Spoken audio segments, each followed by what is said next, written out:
We have breaking news that we're following out of northern Syria. The Turkish President Recep Tayyip Erdogan says the town center of Afrin is now entirely under control of Turkish forces and allied rebels. He told an audience that the flags of Turkey and rebels from the Free Syrian Army rebels have been raised there.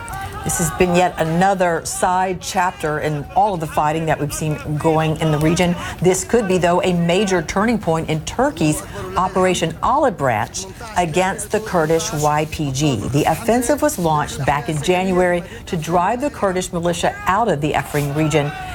Ankara considers the YPG terrorists, but they have been a key U.S. ally in the fight against ISIS. No one better to put all of this into focus for us than our senior international correspondent, Ben Wedeman, following the story live in Beirut, Lebanon. Ben, talk to us about the implications of Turkey taking full control of the town center of Afrin.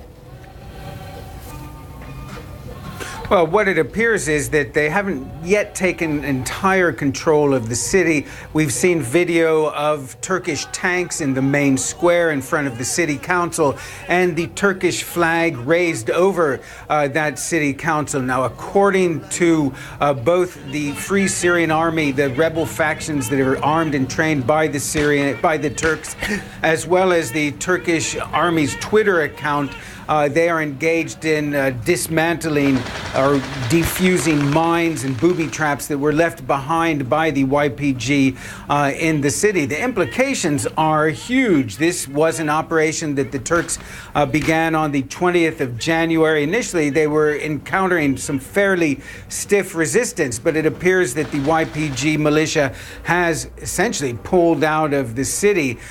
This is perhaps what they want, the goal of the Turkish forces in engaging in this offensive was. Now, what's interesting is that the Americans have been largely silent as this operation has continued, merely urging the Turks to minimize civilian casualties.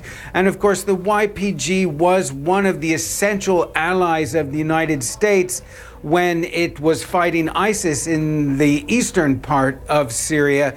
The Americans, however, seem to have stood by and watched as their Kurdish allies have been mauled by the Turks.